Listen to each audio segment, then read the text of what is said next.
Halo Sobat Divi, berikut ini merupakan berita paling hangat di Indonesia dalam Divi sepekan. Dedi menanggapi kegiatan Laki yang berlibur ke Jepang saat libur Lebaran 2025 yang kemudian menjadi sorotan setelah Dedi menegurnya dan viral di media sosial.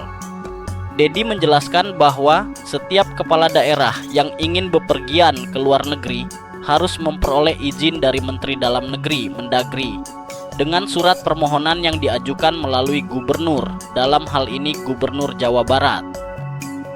Nah, kemudian yang mengenai perjalanan Pak Luki Hakim ke Jepang, betul bahwa itu adalah hak pribadi. Setiap orang boleh berlibur, apalagi di hari libur dan cuti Lebaran. Tetapi bahwa untuk gubernur, bupati, wali kota, wakil gubernur, wakil bupati, wakil wali kota, kalau melakukan perjalanan ke luar negeri harus mendapat izin dari Mendagri. Suratnya diajukan melalui Gubernur Jawa Barat. Jadi memang ada aturannya, dan kalau melanggar ya memang sanksinya agak berat ya, yaitu diberhentikan selama 3 bulan. Setelah itu nanti menjabat kembali. Nah, itu ketentuannya seperti itu. Ya, untuk itu mari kita bersama-sama saling menjaga, saling taat kepada ketentuan. Dan kalau komunikasi, tadi malam Pak Luki Hakim sudah berkomunikasi dengan saya dan dia menyampaikan permintaan maaf karena tidak mengajukan izin terlebih dahulu bepergian ke Jepang, dan itu dilakukan untuk memenuhi keinginan anak-anaknya. Saya pikir ya Pak Luki Hakim juga punya hak untuk bepergian ke luar negeri. Tetapi gimana ya, memang ada aturannya. Presiden Prabowo Subianto dan Perdana Menteri Malaysia Anwar Ibrahim membicarakan pengaruh kebijakan tarif impor Amerika Serikat yang diberlakukan oleh Presiden Donald Trump saat mereka bertemu dalam acara halal bihalal di kediaman resmi Perdana Menteri Anwar di Sri Perdana Putrajaya, Malaysia. Kedua pemimpin dari negara pendiri ASEAN tersebut juga mendiskusikan berbagai isu strategis, termasuk koordinasi bantuan kawasan untuk korban gempa bumi di Myanmar. Dalam suasana Idul Fitri yang penuh berkah, saya menerima kunjungan silaturahmi dari sahabat lama sekaligus Presiden Indonesia, Bapak Prabowo Subianto, ujar Anwar Ibrahim. Kami membahas isu-isu penting regional, termasuk dampak kebijakan tarif baru AUKUS terhadap negara-negara ASEAN, serta upaya bersama dalam memberikan bantuan kemanusiaan kepada masyarakat Myanmar yang terdampak gempa baru-baru ini. Lanjutnya, mengenai diskusi tentang kebijakan tarif Trump, Perdana Menteri Anwar tidak merinci lebih jauh. Sementara itu, Presiden Prabowo juga belum mengungkapkan detail pembicaraan mereka, khususnya respons ASEAN terhadap kebijakan tersebut.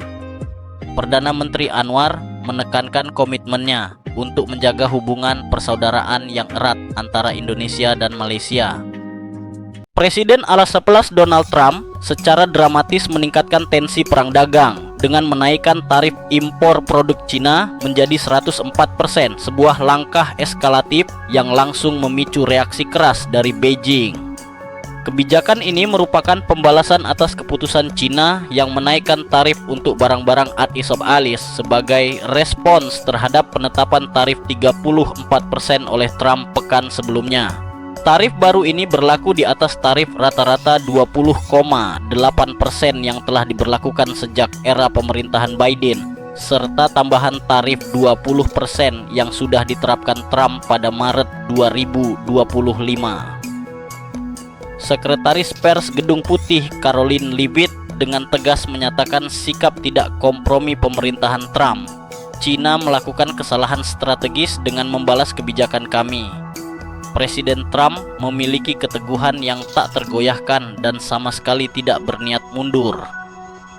Pernyataan ini sekaligus menutup spekulasi tentang kemungkinan penurunan tarif. Meski Leavitt mengakui bahwa China sebenarnya ingin mencapai kesepakatan baru. Presiden Prabowo Subianto berjanji menciptakan lebih dari 8 juta lapangan kerja baru di Indonesia.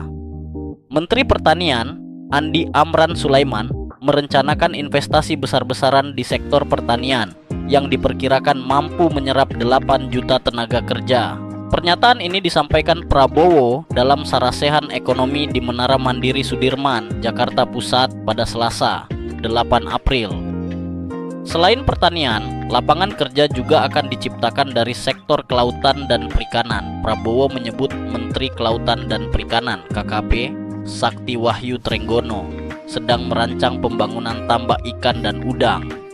Pemerintah akan memanfaatkan potensi kelautan Indonesia melalui budidaya ikan, udang, dan lobster yang merupakan sumber protein yang dibutuhkan dunia. Prabowo juga menyoroti potensi rumput laut, seaweed. Dia menjelaskan Indonesia memiliki garis pantai terpanjang di dunia. Rencananya, tahun ini akan dimulai pembangunan tambak ikan seluas 20.000 hektar di pantai utara Jawa, Pantura. Setiap hektarnya diperkirakan menyerap 2-3 pekerja, sehingga total minimal 40.000 lapangan kerja. Pemerintah juga berencana membuka tambak seluas 40.000 hektar dalam waktu dekat di pantai utara Jawa, yang akan menciptakan lebih banyak lapangan kerja. Selain itu, akan dikembangkan tambak di Waingapu, Nusa Tenggara Timur, NTT, seluas 2.000 hektar. Presiden Amerika Serikat (POS) Donald Trump mengumumkan jeda penerapan tarif timbal balik nyaris untuk semua negara selama 90 hari atau 3 bulan penuh. Semua negara yang dikenai tarif timbal balik Presiden Amerika Serikat (ASEAN). Semua negara yang dikenai tarif timbal balik pada Rabu lalu akan kembali ke tarif universal sebesar 10%.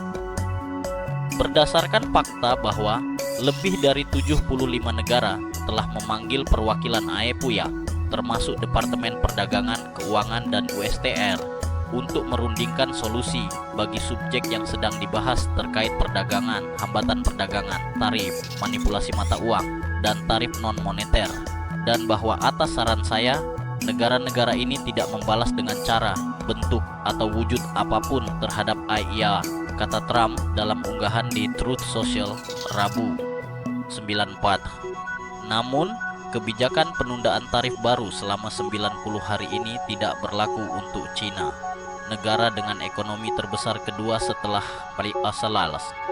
Ia lantas menambahkan langkah penundaan tersebut menandakan Trump peduli dengan perdagangan dan AIS ingin bernegosiasi dengan itikat baik.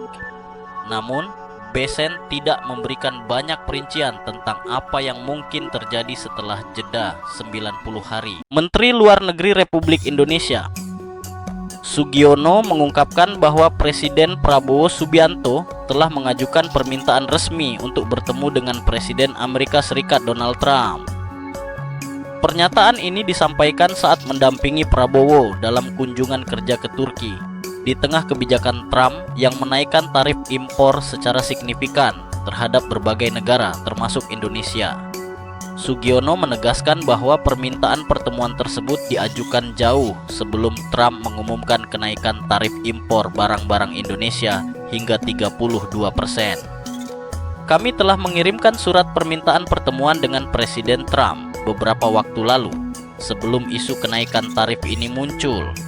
Pertemuan ini tentu dalam rangka memperkuat hubungan bilateral kedua negara, jelas Sugiono. Ia juga menyebutkan bahwa tim Indonesia telah bersiap untuk ke IORS guna mematangkan persiapan pertemuan tersebut. Saat ini ada perkembangan situasi dan tim kami sudah ada yang akan berangkat ke sana, tambahnya. Terima kasih sudah menonton. Itulah merupakan berita paling hangat di Indonesia dalam DV sepekan. Ikuti terus untuk informasi menarik lainnya.